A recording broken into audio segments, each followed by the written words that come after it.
திருவண்ணாமலை மாவட்டத்தில் பிரதம மந்திரி கௌரவ நிதி திட்டத்தின் தகுதியுடைய அனைத்து விவசாயிகளும் பயன்பெறும் வகையில் 1 மாத காலம் சிறப்பு முகாம் நடைபெறுவதாக மாவட்ட ஆட்சித்தலைவர் தர்பகராஜ் தெரிவித்துள்ளார். பிரதம மந்திரியின் கௌரவ நிதி திட்டத்தின் தகுதியுடைய அனைத்து விவசாயிகளும் விடுபடாமல் பயன்பெறும் வகையில் சிறப்பு முகாம்கள் திருவண்ணாமலை மாவட்டத்தில் உள்ள அனைத்து ஒருங்கிணைந்த வேளாண்மை விரிவாக்க மையம் மற்றும் அனைத்து துணை வேளாண்மை விரிவாக்க மையங்களிலும் இம்மாதம் 15ஆம் தேதி முதல் அடுத்த மாதம் ஜூன் 15ஆம் தேதி வரை 1 மாத காலம் நடைபெறும். தகுதியுடைய விவசாயிகள் இந்த முகாமில் கலந்து கொண்டு தங்களது நிலம் தொடர்பான ஆவணங்கள், வங்கி கணக்குடன் ஆதார் இணைப்பு மற்றும் நில உடைமைகளை பதிவேற்றம் செய்வது, KYC போன்ற அனைத்து விதமான PM கிசான் தொடர்பான விவரங்களை சரி செய்து பயன்பெறுமாறு கேட்டுக் கொள்ளப்படுகிறது. இத்திட்டத்தில் இதுவரை சேர்ந்து பயனடையாத விடுபட்ட தகுதியுள்ள விவசாயிகளும் ஏற்கனவே பதிவு செய்து பயன்பெற்று பல்வேறு காரணங்களால் தற்போது நிதியுதவி நிறுத்தப்பட்ட பயனாளிகளும் இந்த முகாமில் கலந்து கொண்டு பயன்பெறுமாறு கேட்டுக் கொள்ளப்படுகிறது. மேலும் இத்திட்டத்தின் கீழ் ஏற்கனவே பயன்பெற்று வந்த விவசாயிகள் மரணம் அடைந்திருந்தால் அவர்களது தகுதியுடைய வாரிசு உரிய ஆவணங்களை சமர்ப்பித்து தங்களது பெயருக்கு இத்திட்டத்தில் புதிதாக பதிவு செய்து பயனடையலாம் என்றும், இறந்த பயனாளிகள் விவரங்களை சமர்ப்பிக்காமல் இறந்த பிறகும் தொடர்ந்து தவணைத் தொகை பெற்று வருவது ஆய்வில் தெரியவரும் பட்சத்தில் தவறுதலாக பெறப்பட்ட தொகை வாரிசுதாரமிருந்து வசூலிக்கப்படும். எனவே இறந்த பயனாளிகளின் இறப்புச் சான்றிதழை சமர்ப்பித்து அவர்கள் பெறும் நிதியினை நிறுத்தப்பட வேண்டும். உரிய ஆவணங்களை சமர்ப்பித்து வாரிசுதாரர் புதிதாக பதிவு செய்து இத்திட்டத்தின் பயன்பெறலாம் என்று அறிவுறுத்தப்படுகிறது. PM கிசான் திட்டத்தில் பயன்பெறும் அனைத்து விவசாயிகளும் தங்களது நில உடைமையை பதிவு செய்தால்தான் 23வது தவணைத் தொகை நிறுத்தாமல் பெறப்படும் என்றும், திருவண்ணாமலை மாவட்டத்தில் இதுவரை நில உடைமை பதிவு செய்யாத 23,069 கிசான் திட்ட பயனாளிகள் இந்த முகாமில் கலந்து கொண்டு பதிவு செய்து பயன்பெறுமாறு கேட்டுக்கொள்ளப்படுகிறது.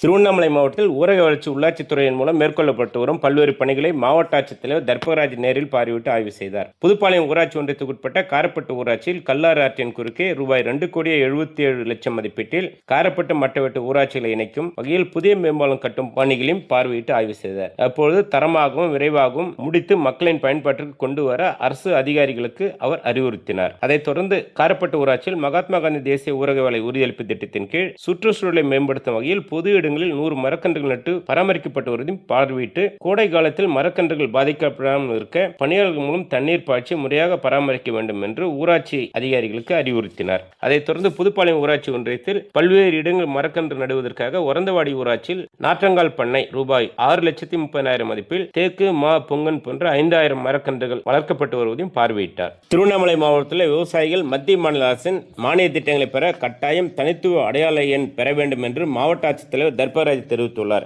மத்திய மாநில அரசின் மூலம் விவசாயிகளுக்கு வழங்கும் பல்வேறு மானிய நலத்திட்டங்களை பெற விவசாயிகளுக்கு தனித்துவமான அடையாள எண் வழங்கப்பட்டு வருவதாகவும், தனித்துவமான அடையாள எண் பெற்றிருந்தால் மட்டுமே விவசாயிகள் பயிர்க்கடன், விவசாய இடுபொருள், மழை மற்றும் வறட்சி நிவாரணம், வேளாண் உழவு நல திட்டங்களை பெற முடியும் என்பதால் அனைத்து விவசாயிகளும் தனித்துவமான அடையாள எண் பெற வேண்டும் என்றும், இதற்காக மாவட்டத்தில் உள்ள அனைத்து விவசாயிகள் பயன்பெறும் வகையில் வேளாண்மைத்துறை, தோட்டக்கலைத்துறை, வேளாண்மை விற்பனை மற்றும் வேளாண் வணிகத்துறையின் மூலம் தனித்துவ அடையாள எண் பெற பதிவுகள் மேற்கொள்ளப்பட்டு வருவதாகவும், மேலும் பொது சேவை மையங்களிலும் இந்த தனித்துவ அடையாள எண் பெற பதிவேற்றம் செய்யப்படுகிறதாகவும், தனித்துவமான அடையாள எண் பெற விவசாயிகள் பட்டா, சிட்டா, ஆதார் அட்டை மற்றும் ஆதார் எண்ணுடன் இணைக்கப்பட்ட கைபேசியோடு நேரில் சென்று பதிவேற்றம் செய்து கொள்ளலாம் என்றும், திருவண்ணாமலை மாவட்டத்தில் உள்ள 2,68,059 விவசாயிகளில் இதுவரை 2,09,240 விவசாயிகள் மட்டுமே பதிவேற்றம் செய்யப்பட்டுள்ளதாகவும், மேலும் அனைத்து விவசாயிகளும் இம்மாதம் 24ஆம் தேதிக்குள்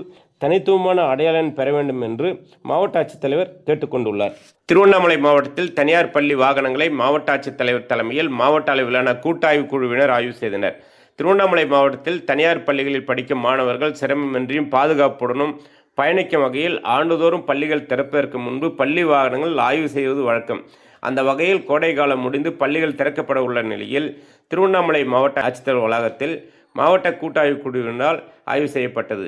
ஆய்வின் போது தனியார் பள்ளி வேன் மற்றும் பேருந்துகளில் வேக கட்டுப்பாட்டு கருவி, முதலுதவி பெட்டி, அவசரகால வெளியேறும் வழி, தீ தடுப்பு கருவி, கண்காணிப்பு கேமராக்கள் அனைத்தும் முழுமையாக செயல்படுகிறது என்று ஆய்வு செய்யப்பட்டது.